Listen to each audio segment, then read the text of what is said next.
Very good morning, welcome to I news market pulse. ఇవాళ market కనుక మనకి opening ఎలా ఉందో చూసే ముందు నిన్నటి మార్కెట్ గురించి ముందుగా మాట్లాడుకుందాం. దేశీయ స్టాక్ మార్కెట్లు కూడా గత వారం రోజుల నుంచి కూడా చూసుకుంటే మనకి మార్కెట్ అంతా కూడా డల్గానే కొనసాగుతుంది. క్లోజింగ్ అనేది నష్టాలతోనే అవుతుంది. నిన్న 6వ రోజు కూడా నష్టాలతోనే మార్కెట్ అయితే ముగుస్తూ వచ్చింది.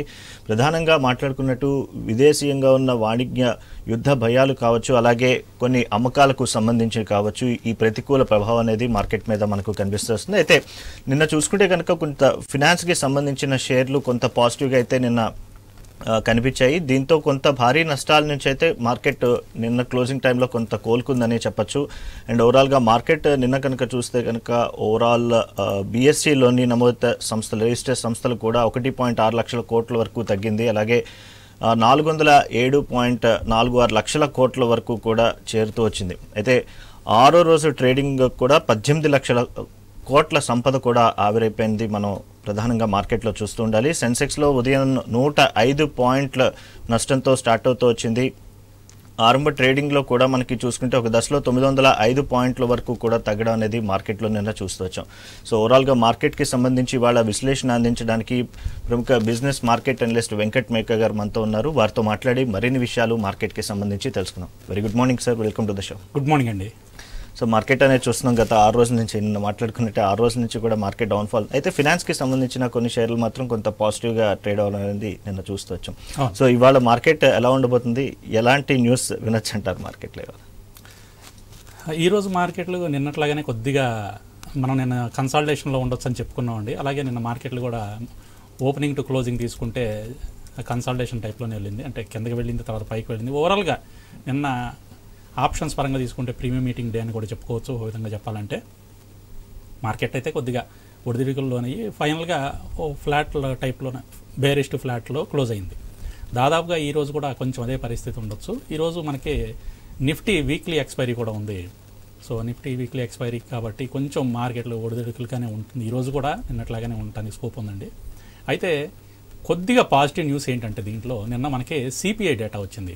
సో ఈ సిపిఐ డేటా అనేది కొంచెం పాజిటివ్ న్యూస్గా వచ్చింది మనకి. అంటే ఇన్ఫ్లేషన్ కొంచెం తగ్గింది అని మనకి సిపిఐ డేటా అనేది సజెస్ట్ చేస్తుంది. అలాగే ప్రధానమంత్రి శ్రీ నరేంద్ర మోడీ గారు కూడా అమెరికా విజిట్ చేశారు. ప్రస్తుతం అక్కడ ఇంటెలిజెన్స్ చీఫ్ వాళ్ళతో కూడా మాట్లాడుతున్నారు. ఈరోజు అక్కడ ప్రెసిడెంట్ ట్రంప్ గారితో కూడా మాట్లాడటానికి ఈరోజు అపాయింట్మెంట్ ఫిక్స్ అయి ఉంది. సో వాళ్ళిద్దరి మధ్య కొంచెం ట్రేడ్ టారిఫ్స్ గురించి కానీ, అలాగే మనం ఏదైతే భయపడుతున్నామో అలాంటి విషయాలన్నీ, అంటే ఇక్కడ అక్రమ వలసదారుల మీద తీవ్రస్థాయిలో విరుచుకుపడుతున్న ట్రంప్ గారు మరి భారతదేశానికి సంబంధించి భారతీయులకి ఏమన్నా స్పెషల్గా కన్సిడరేషన్లు ఏమైనా ఉందా? ఎందుకంటే టెక్నాలజీ ఫీల్డ్లో అక్కడ చాలా, టెక్నాలజీ అనే కాదండి, హెల్త్ టెక్నాలజీ చాలా ఫీల్డ్లో కూడా మన వాళ్ళు చాలా అద్భుతంగా అక్కడ సేవలు ఇస్తున్నారు ఆ దేశానికి. సో దీనికి సంబంధించి మరి భారతదేశానికి సంబంధించి ఏమన్నా రాయితీలు ఇవ్వటం కానీ, అలాగే ట్రేడ్ టారిఫ్స్ గురించి ఏమన్నా కొద్దిగా మనకి కన్సిడరేషన్ తీసుకోవడం కానీ, మొదటి నుంచి కూడా ప్రధానమంత్రి గారు అంటే నరేంద్ర మోడీ గారు మా ఫ్రెండ్ అని చెప్తా ఉన్నారు ట్రంప్ గారు.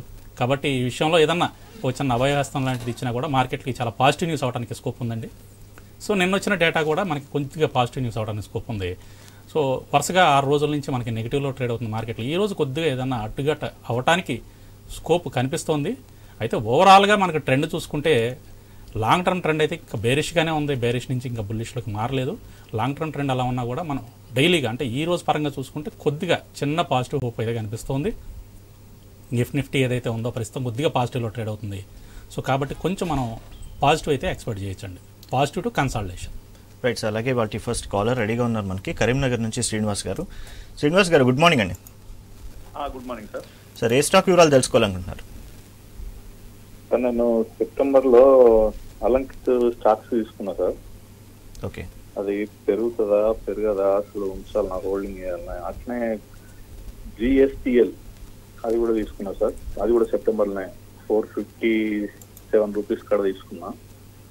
ఓకే, ఇది ఉంచాలనా తీసేయాలనా అనేది ఏం అర్థం కావట్లేదు సార్. దీని గురించి కొంచెం చెప్తారా సార్? ఇవి 2 స్టాక్స్ కొంచెం ఎక్కువ ఇన్వెస్ట్మెంట్ పెట్టినాయి సార్. ఓకే అండి, ఇది ఫస్ట్ స్టాక్ చెప్పారు. ఫస్ట్ జిఎస్పిఎల్ ఒకటి మాట్లాడారు. అదే గుజరాత్ స్టేట్ పెట్రో ఒకటి చెప్పారండి, జిఎస్పిఎల్ ఒకటి చెప్పారు. మొదటి స్టాక్ ఏంటండి? Alankit sir. Alankrita. Okay okay. So GSPL వచ్చేసి కొంచెం కిందకి రావడానికి కనిపిస్తోందండి, స్కోప్ ఉంది. మనకి రీసెంట్గా వచ్చిన ఎర్నింగ్స్ రిపోర్ట్ కూడా, అంటే Q3 ఎర్నింగ్స్ రిపోర్ట్ కూడా అంటే ఎస్టిమేషన్స్ ఏదైతే ఉందో ఎస్టిమేషన్స్కి తగ్గట్టుగా రాలేదండి. దానివల్ల కొద్దిగా స్టాక్ అనేది కరెక్ట్ అవుతుంది. సో దీనికి సపోర్ట్ లెవెల్స్ వచ్చేసి ఇంకొంచెం కిందకు వస్తుందండి. సపోర్ట్ లెవెల్స్ వచ్చేసి 280 ఆ జోన్ వరకు ఇది కిందకి రావడానికి స్కోప్ ఉందండి. 280 దగ్గర కొంచెం సపోర్ట్ ఉందండి దీనికి. సో ఆ ప్లేస్కి వచ్చిన తర్వాత కొద్దిగా బుల్లిష్ మూమెంటం ఏదన్నా వస్తే అక్కడ మనం యావరేజ్ చేసుకోవడానికి ట్రై చేద్దామండి. ఓవరాల్గా స్టాక్ అయితే మనం మెయిన్ ట్రెండ్ కనుక తీసుకుంటే స్టాక్ అయితే కొంచెం బుల్లిష్గానే కనిపిస్తుంది. కాకపోతే ఈ మధ్య వచ్చిన మార్కెట్ కరెక్షన్ వల్ల అది కిందకు వస్తుందండి. అలాగే అలంకిత్ కూడా చెప్పారు, అలంకిత్ కూడా అడిగారు. సార్ ఇది కొంచెం కన్సాలిడేషన్లోనే ఉందండి. అలంకిత్ అయితే చాలా కన్సాలిడేషన్లో ఉంది. ఎంతలో తీసుకున్నారన్నారు మీరు? లేదు సార్, అది మనకి ప్రైస్ చెప్పలేదు. ఓకే, ఇదైతే కొంచెం కిందకే వస్తుందండి. ప్రస్తుతం 17.58లో ట్రేడ్ అయింది నిన్న క్లోజింగ్కి. సో ఇంకా కిందకి రావడానికి అయితే స్కోప్ కనిపిస్తుందండి. కొంచెం కన్సాలిడేషన్ కనిపిస్తుంది. కమింగ్ 3 months కూడా ఇది కన్సాలిడేషన్లోనే ఉండడానికి స్కోప్ కనిపిస్తుందండి. కుదిరితే మీరు తక్కువ లాస్లో ఉంటే కనుక ఈ స్టాక్ నుంచి ఎగ్జిట్ అవ్వడానికి ట్రై చేయండి. ఇది హోల్డ్ చేయడం కన్నా కూడా ఎగ్జిట్ అయిపోయి వేరే ఇంకో స్టాక్లోకి వెళ్ళడం బెటర్ అండి. ఎందుకంటే బాగా కన్సాలిడేషన్ అవుతుంది టెక్నికల్గా. Right sir. అండ్ అలాగే నెక్స్ట్ మనకి చాట్ బాక్స్లో Banco product shares and L&T shares entry price for long term అడుగుతున్నారు. బ్యాంకో ప్రొడక్ట్స్ ప్రస్తుతం వద్దండి, కొంచెం ఇది ఇంకా డౌన్ ట్రెండ్ కనిపిస్తుంది. రీసెంట్గా డివిడెండ్ కూడా అనౌన్స్ చేశారండి, 11 రూపాయల డివిడెండ్ కూడా అనౌన్స్ చేశారు. కొంచెం కిందకి కరెక్ట్ అవడానికి స్కోప్ ఉందండి ఇది. సో ప్రస్తుతం దీన్ని అవాయిడ్ చేయడమే బెటరు. రెండోది ఏమన్నారు? L&T sir. L&T. So L&T కరెక్ట్గా ఇది మనకి సపోర్ట్ జోన్లో ఉందండి. నిన్న క్లోజింగ్ కూడా మనకి సపోర్ట్ జోన్ వరకు వచ్చి అక్కడ నుంచి తిరిగి కొంచెం పాజిటివ్గా క్లోజ్ అయిందండి. నిన్న మార్కెట్లు అంతా కరెక్షన్లో ఉన్నా కూడా మనకి L&T వచ్చేసి కొంచెం పాజిటివ్లో 1.54% పాజిటివ్లోనే క్లోజ్ అయింది. సో లాస్ట్ 2 days ఏదైతే ఉందో 3230 ఆ జోన్ అనేది L&Tకి మంచి సపోర్ట్ జోన్ అనమాట. ఈ జోన్ బ్రేక్ అవ్వకుండా ఇది ఈ రోజు కనుక నిన్నటి హైని బ్రేక్ చేసింది అంటే L&T మనం ఇక్కడ నుంచి అక్యుములేషన్ అనేది స్టార్ట్ చేయొచ్చు. L&Tలో కొద్దిగా మనం అక్యుములేషన్ స్టార్ట్ చేసుకుని దీన్ని యాడ్ చేసుకుంటూ ఉండొచ్చు అండి పోర్ట్ఫోలియోకి. అండ్ అలాగే next DAM capital and enviro infra, ఈ 2 స్టాక్స్ గురించి చెప్పగలరు. ఆల్రెడీ లాస్ట్లో ఉన్నారు. Enviro tech systems, yeah sir. Enviro infra sir. Enviro ఇన్ఫ్రానా? ఓకే. సో ఎన్విరో ఇన్ఫ్రా ఇది కొంచెం అవాయిడ్ చేసే స్టాకేనండి. రీసెంట్గా IPOకి వచ్చిన దగ్గర నుంచి కూడా మనకి 390 వరకు వెళ్ళి అక్కడి నుంచి బాగా కరెక్ట్ అవుతుంది. కంటిన్యూస్గా కిందకి డౌన్ ట్రెండ్లోనే వస్తుంది. కొంచెం అవాయిడ్ చేద్దామండి. ఫ్రెష్ బయింగ్ అనేది అయితే ఇప్పుడే వద్దు, కొంచెం టైం పడుతుందండి దీంట్లో బయింగ్ రావాలి అంటే. ఇంకోటండి DAM capital sir. DAM capital, so ఇది కూడా ఫ్రెష్ బై అడుగుతున్నారా? Yeah sir. ఇది కూడా అవాయిడ్ చేసే లాస్లో ఉన్నా అని చెప్పి అన్నారు. లాస్లో ఉన్నారా? ఫ్రెష్ బై అయితే వద్దండి, ఇది అవాయిడ్ చేసే స్టాకే. ఎందుకంటే మనకి రీసెంట్గా మనకి 27th Decemberన లిస్ట్ అయిందండి మార్కెట్లో. అక్కడ నుంచి కూడా చూసుకుంటే మనకి 393తో లిస్ట్ అయితే 456 అదే రోజున వెళ్ళి అక్కడి నుంచి కంటిన్యూస్ ఫాల్లోనే ఉంది. ఇది అవాయిడ్ చేసే స్టాకే. లాస్ కనుక తక్కువ ఉంటే కుదిరితే ఎగ్జిట్ అవ్వడానికి ట్రై చేయండి. లేదా చిన్న స్పట్స్ ఏదన్నా వస్తే ప్రైస్ కొంచెం కొద్దిగా పెరగంగానే ఇమీడియట్గా దీని నుంచి ఎగ్జిట్ అవ్వడానికి ట్రై చేయండి. కొంచెం టెక్నికల్గా అంత బాగాలేదు ఈ స్టాకు, సో కొంచెం ఎగ్జిట్ అవ్వడం బెటర్ అండి. Right sir. అండ్ అలాగే నెక్స్ట్ వచ్చేసి మనకి కిర్లోస్కర్ బ్రదర్, దీని గురించి చెప్పండి. 30% ఆల్రెడీ లాస్లో ఉన్నాను అని చెప్పి అడుగుతున్నారు. 30% లాస్లో ఉన్నారండి కిర్లోస్కర్ బ్రదర్. కొంచెం ఇది కన్సాలిడేషన్ ఉంటుందండి, మీరు యావరేజ్ చేసుకోవచ్చు. ఎందుకంటే టెక్నికల్గా అయితే చాలా బాగుందండి Kirloskar brothers. Long term trend అయితే చాలా అద్భుతంగా ఉంది. సో ఇంకా లాంగ్ టర్మ్ ట్రెండ్ అయితే నెగిటివ్కి రాలేదు, ఇంటాక్ట్ అలాగే ఉంది. ఒక మీడియం టర్మ్ ట్రెండే కొంచెం మనకి బేరిష్లోకి వచ్చింది, కానీ లాంగ్ టర్మ్ అలాగే ఉంది. సో ఇది యావరేజ్ చేసుకునే స్టాకేనండి. ఇది అరౌండ్ 1680 దగ్గర నుంచి 1700 జోన్కి వచ్చినప్పుడు యావరేజ్ చేయండి. That is the best place to average. అది మనకి మంచి సపోర్ట్ జోన్ అండి. అక్కడ ఆ ప్లేస్లో యావరేజ్ చేసుకోవచ్చు అండి. వాళ్ళ మార్కెట్ గురించి ప్రధానంగా మాట్లాడుకోవాలి సార్. దీని మీద ఎక్కువగా ఫోకస్ చేయాలంటారు. ఎందుకంటే మార్కెట్ చూస్తున్నాం, నిన్న ఫినాన్సెస్ సడన్గా అనుకోలేదు మనం, సో పెరుగుతుంది అని చెప్పి. సో ఇవాళ ఏ సెక్టార్కి సంబంధించి పెరగచ్చు అంటారు, ఎలా ఉండబోతుంది అంటారు? ఇప్పుడు ప్రస్తుతం అయితే మనకి రిజల్ట్స్ వస్తున్నాయండి స్టాక్స్ అన్నీ కూడా. బేసికల్గా ఈ రిజల్ట్స్ బేస్ చేసుకుని మనం చూసుకోవడం బెటర్ అండి. అలాగే ఈరోజు బీడిఎల్ కానీ, కమిన్స్ ఇండియా కానీ, అలాగే ఎస్కార్ట్స్, ఆర్ఈసి, గల్ఫ్ ఆయిల్ ఇవన్నీ కూడా లాస్ట్ డే అండి ఈ షేర్స్ కొనుక్కోవడానికి డివిడెండ్ కోసం. ఎవరైతే డివిడెండ్ కోసం పర్చేస్ చేద్దాం అనుకుంటున్నారో స్టాక్స్, ఈరోజు లాస్ట్ డేట్ వచ్చేసి BDL, Cummins India, escorts, REC, Gulf oil ఈ షేర్స్కి ఈరోజు లాస్ట్ డే అనమాట. ఈరోజు కనుక కొనుక్కుంటే మీరు డివిడెండ్ తీసుకోవడానికి ఎలిజిబిలిటీ వచ్చేస్తుందండి. సో ఇదొకటి కన్సిడరేషన్లోకి తీసుకోండి. అలానే ఈరోజు కొంచెం Q3 ఎర్నింగ్స్ ఉన్న స్టాక్స్ ఏవైతే ఉన్నాయి, యునైటెడ్ బ్యావరేజ్ కానీ, మనప్పురం ఫైనాన్స్ కానీ, ఇప్కా కానీ, దీపక్ నైట్రేడ్, అలాగే హెచ్సిసి ఈ స్టాక్స్లో కొంచెం ప్రైస్ మూవ్మెంట్ అనేది అబ్జర్వ్ చేయండి. ఈ స్టాక్స్ కొంచెం మనకి మూమెంటం ఇవ్వడానికి స్కోప్ ఉంది, ఎందుకంటే రిజల్ట్స్ ఉన్నాయి కాబట్టి. సో రిజల్ట్స్ జరిగేంతకాలం కూడా రిజల్ట్స్ వచ్చే స్టాక్స్ మంచి మూమెంటం ఉంటుందండి. ఎవరైతే డే ట్రేడింగ్ చేద్దాం అనుకుంటున్నారో ఈ రిజల్ట్స్ వచ్చే స్టాక్స్ అబ్జర్వ్ చేస్తూ ఉంటే సో వాటిలో మనకి మూమెంటం అనేది కనిపిస్తుంది. దాన్ని బేస్ చేసుకుని మనం ఎంట్రీస్ ప్లాన్ చేసుకోవచ్చు అనమాట. అలానే ఈరోజు నిఫ్టీ వీక్లీ ఎక్స్పైరీ కూడా ఉంది. సో నిఫ్టీకి సంబంధించి మనం ఆల్రెడీ మాట్లాడుకున్నాం, కొంచెం కన్సాలిడేషన్ జరగడానికి స్కోప్ ఉంది కాబట్టి ఆప్షన్స్ సెల్లింగ్ చేసే వాళ్ళకి ఈరోజు కొంచెం బెటర్గా ఉంటుందండి. ఏదైనా మనం స్టాప్ లాస్ బేస్ చేసుకునే చేయండి, ఎందుకంటే మనం ఇక్కడ ప్రీ ఓపెన్ మార్కెట్ గురించి ప్రీ ఓపెన్ మార్కెట్ కన్నా కూడా మనము ముందు దీని మీద అనాలిసిస్ చేసుకుంటున్నాం. ఒకసారి మార్కెట్ ఓపెన్ అయిన తర్వాత ఇవన్నీ కూడా చేంజ్ అవ్వడానికి స్కోప్ ఉంది. సో ప్రీ ఓపెన్ మార్కెట్ ఎలా ఉంటుందో ఒకసారి చూసుకుని, ప్రీ ఓపెన్ మార్కెట్లో మనకి కొంచెం బుల్లిష్నెస్ కనిపించింది అంటే మాత్రం ఈరోజు కొంచెం కన్సాలిడేషన్ టు బుల్లిష్ ఉంటుంది. అలాగే ప్రీ ఓపెన్ మార్కెట్లో బేరిష్ వచ్చేసింది అనుకోండి, మనకి ప్రీ ఓపెన్ మార్కెట్ బేరిష్ వచ్చేసింది అంటే మాత్రం కొంచెం మీరు ఏం చేస్తారు అంటే కాల్ సైడ్ ఏవైతే ఉన్నాయో కాల్స్ని సెల్ చేయడానికి ట్రై చేయండి. Right sir. అలాగే నెక్స్ట్ మనకి చాట్ బాక్స్లో అడుగుతున్నారు, పీటీసీ ఇండియా హోల్డింగ్ 181లో ఉన్నాయి. సో ఇది లాస్ బుక్ చేయమంటారా లేదా కంటిన్యూ చేయమంటారా హోల్డ్ చేయండి అని చెప్పి అడుగుతున్నారు సార్. పీటీసీ ఇండియా ఇంకొంచెం కిందకు వస్తుందండి, 117 వరకు రావడానికి స్కోప్ ఉంది. అయితే టెక్నికల్గా బాగానే ఉందండి. మీరు కొంచెం యావరేజ్ చేసుకుని హోల్డ్ చేసుకుంటే మళ్ళీ బాగానే ఉంటుందండి. సో యావరేజ్ చేయడానికి ట్రై చేయండి. కొంచెం కిందకు వస్తుంది. ప్రస్తుతం నిన్న క్లోజింగ్ వచ్చేసి మనకి 132లో క్లోజ్ అయింది. ఇంకొంచెం బేరిష్నెస్ కనిపిస్తుంది, కొంచెం బేరిష్నెస్ మనకి 117 వరకు కనిపిస్తుంది. అక్కడికి వచ్చిన తర్వాత కొంచెం బుల్లిష్ మూమెంట్ చూసుకుని యావరేజ్ చేసుకుని హోల్డ్ చేసుకుంటే మళ్ళీ ఇది పెరుగుతుందండి. కొంచెం టైం తీసుకుంటుంది కానీ పెరుగుతుంది, ఎందుకంటే మార్కెట్లు కొంచెం బాగానే కరెక్ట్ అయినాయి కాబట్టి మళ్ళీ తిరిగి పెరగడానికి కొంచెం టైం పడుతుంది. ఇన్వెస్ట్మెంట్ చేసేవాళ్ళు ఎవరైనా సరే కొంచెం ఓపిక్గా ఒక 3 to 6 months కనుక ఉంటే మళ్ళీ పెరుగుతుందండి, ఇబ్బంది ఏం లేదు. అండ్ అలాగే పిఎన్బి హౌసింగ్ బయింగ్ ప్రైస్ అడుగుతున్నారు సార్. సో ఫ్రెష్గా తీసుకుందాం అనుకుంటున్నారండి? సార్ ఫ్రెష్ బయింగ్ అడుగుతున్నారు, లాంగ్ టర్మ్ మరియు షార్ట్ టర్మ్ ఏం తెలియదు. ఓకే, ఇది ప్రస్తుతం వచ్చేసి సపోర్ట్ జోన్స్ దగ్గరే ఉందండి. మనకి సపోర్ట్ జోన్ వచ్చేసి 785. సో లాస్ట్ 3-4 times కూడా ఈ సపోర్ట్ జోన్ దగ్గరే సపోర్ట్ తీసుకుని మనకి పిఎన్బి అనేది పైకి వెళ్ళింది, నియర్ టు దట్. సో ఈ ఏరియా మంచి ప్రైజే మనకి తీసుకోవటానికి. అయితే బెటర్ ఏంటంటే రెసిస్టెన్స్ వచ్చేసి మనకి 840లో కనిపిస్తుందండి. 840 దాటిన తర్వాత పిఎన్బి హౌసింగ్ ఫైనాన్స్లో ఎంటర్ అవడం బెటర్ అండి, ఎందుకంటే కొంచెం రెసిస్టెన్స్ బ్రేక్ అయిన తర్వాత తీసుకుంటే అక్కడి నుంచి కొంచెం పైకి వెళ్ళడానికి స్కోప్ ఉంది. Okay. And SBI, Sindhu trade links ఈ రెండు కూడా ఫ్రెష్ బై చేయొచ్చా షార్ట్ టర్మ్ పర్పస్కి అని చెప్పి అడుగుతున్నారు sir. SBI, Sindhu trade links. Okay, SBI వేరు, సింధు ట్రేడ్ లింక్స్ వేరండి. సో ఆ రెండు అడుగుంటారు. సో ఇది ఫ్రెష్ బై అడిగారండి, కొంచెం అవాయిడ్ చేయడం బెటర్ అండి. సింధు ట్రేడ్ లింక్స్ అనేది అవాయిడ్ చేయడం బెటరు.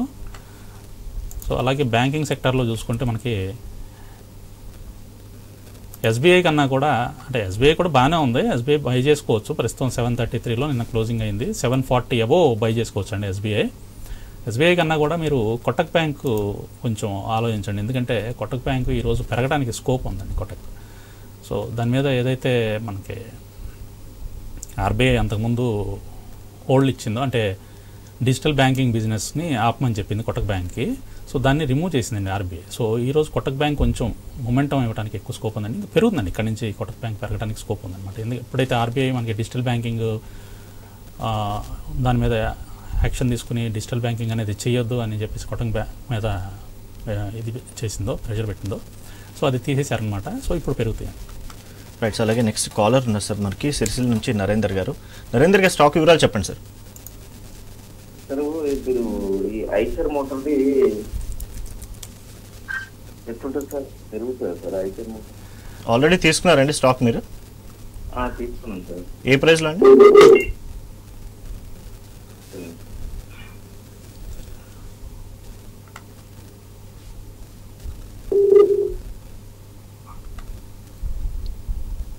హలో. సార్ అంటే లాంగ్ టర్మ్ తీసుకున్నారు, షార్ట్ టర్మ్ తీసుకున్నారండి? పర్వాలేదండి నరేంద్ర గారు. సో ఐషర్ మోటార్స్కి మొన్న రిజల్ట్స్ అయితే బాగానే వచ్చినాయండి. అయితే దాంట్లో ఏమైంది అంటే రెవెన్యూ ఏదైతే ఉందో అది ఎస్టిమేషన్కి తగ్గట్టుగా రాలేదన్నమాట. ఓవరాల్గా రిజల్ట్స్ బాగున్నాయి, ఎస్టిమేషన్కి తగ్గట్టుగా రెవెన్యూ లేకపోయేసరికి ఐషర్ మోటార్స్ అనేది కొంచెం ప్రాఫిట్ బుకింగ్ అనేది జరుగుతుంది, కరెక్ట్ అవుతుంది. అయితే లాంగ్ టర్మ్ ట్రెండ్గా చాలా బాగుందండి ఐషర్ మోటార్స్. మీరు ఇన్వెస్ట్మెంట్ పరంగా హోల్డ్ చేసుకునేట్లయితే ఉంచండి, దాన్ని అయితే ఎగ్జిట్ అవ్వద్దు. మనకి ప్రస్తుతం కూడా మనకి ఐషర్ మోటార్స్ 4840 అనేది మంచి సపోర్ట్ జోన్ అనమాట. నిన్న లో కూడా వచ్చేసి 4834 అండి, సపోర్ట్ జోన్ వరకు వచ్చి అక్కడి నుంచి మనకి పైకి వచ్చి 4849 దగ్గర క్లోజ్ అయింది. నిన్న మంచి సపోర్ట్ జోన్ దగ్గరే క్లోజ్ అయింది. సో ఈ రోజు కనుక లో బ్రేక్ అవ్వకుండా పైకి వెళ్తుంది అంటే మాత్రం మనకి ఐషర్ మోటార్స్ సపోర్ట్ తీసుకున్నట్లుగానే ఊహించుకోవచ్చు. సో లాంగ్ టర్మ్గా మీరు ఉంచుకుందాం అనుకుంటే మాత్రం దీన్ని హోల్డ్ చేయండి, అస్సలు ఎగ్జిట్ అవ్వద్దు.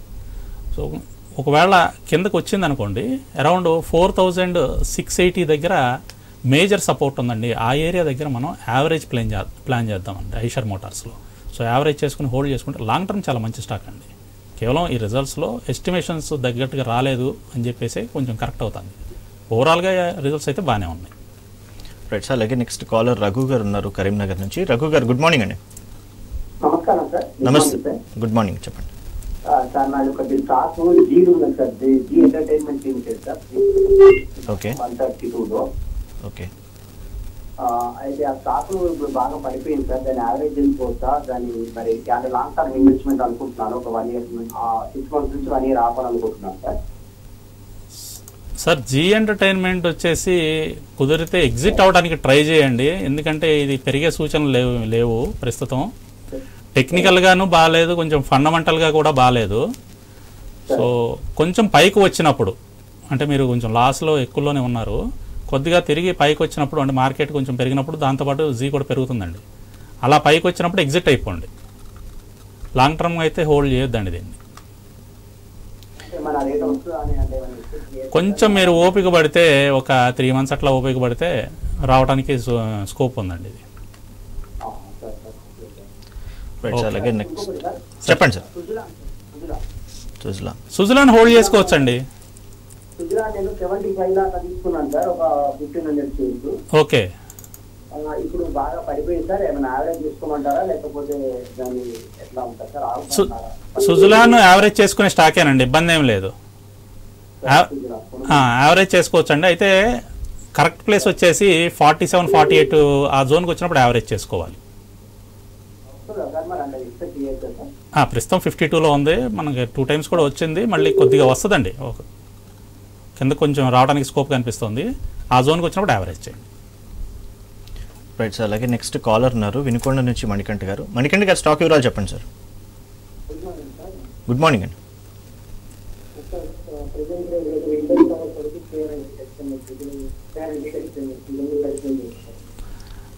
సార్ ఒకసారి స్టాక్ నేమ్స్ రిపీట్ చేయండి. ఇండస్ టవర్ అండి. Okay. KRN heat exchange. Okay. Fresh buy అడుగుతున్నారా? ఇండస్ టవర్ కొంచెం పెరిగిన తర్వాత తీసుకుందాం మణికంఠ గారు, ఇప్పుడే వద్దండి. సో అరౌండ్ 355 జోన్ దాటిన తర్వాత తీసుకోండి. స్టాక్ అయితే చాలా బుల్లిష్గా ఉంది, అందులో ఇబ్బంది ఏమీ లేదు. అయితే కొంచెం కన్సాలిడేషన్లో ఉంది, కొంచెం పెరిగిన తర్వాత 347 నేను క్లోజింగ్, 355 దాటిన తర్వాత అంటే డైలీ క్లోజ్ 350 దాటి పైకి వెళ్తే అప్పుడు తీసుకోండి next day. KRN heat exchange ఇది కూడా ఫ్రెష్ బై అండి, ఇది తీసుకోవచ్చు సార్. కేఆర్ఎన్ హీట్ ఎక్స్చేంజ్ చాలా బాగుంది, బుల్లిష్గా ఉంది. అంటే మనకి ఐపీఓ లిస్టింగ్ తర్వాత నుంచి కూడా మీరు గమనిస్తే అక్టోబర్ నుంచి కూడా మార్కెట్ కిందకు పడతా ఉంటే ఈ స్టాక్ మాత్రం పెరుగుతూ ఉంది, ఆపోజిట్లో వెళ్తూ ఉంది. చాలా బుల్లిష్గా ఉందండి, కంపెనీ పరంగా కూడా చాలా బాగుంది. దీన్ని కరెంట్ ప్రైస్లో కూడా తీసుకోవచ్చు అండి, ఇబ్బంది ఏం లేదు. Right sir. అండ్ అలాగే నెక్స్ట్ మనకి చాట్ బాక్స్లో అడుగుతున్నారు అశోక్ లేలాండ్ వచ్చేసి 183లో ఉంది, జైడస్ లైఫ్ వచ్చి 700లో ఉంది. ఈ రెండు ప్రాఫిట్ బుక్ చేయొచ్చా లేదా లాంగ్ టర్మ్కి ఇంకా హోల్డ్ చేయమంటారు? Ashok Leyland long term hold చేయాలండి, చాలా మంచి స్టాకు. ఇది ప్రస్తుతం ఏం ప్రాఫిట్ బుకింగ్ ఏం చేయొద్దు, ఇంకా పెరుగుతుందండి. రీసెంట్గా వచ్చిన హై ఏదైతే ఉందో అంటే మనకి 52 వీక్ హై ఏదైతే ఉందో 262 ఆ రేంజ్, అది కూడా బ్రేక్ చేసి మళ్ళీ పైకి వెళ్తుందండి. ఇది హోల్డ్ చేయండి.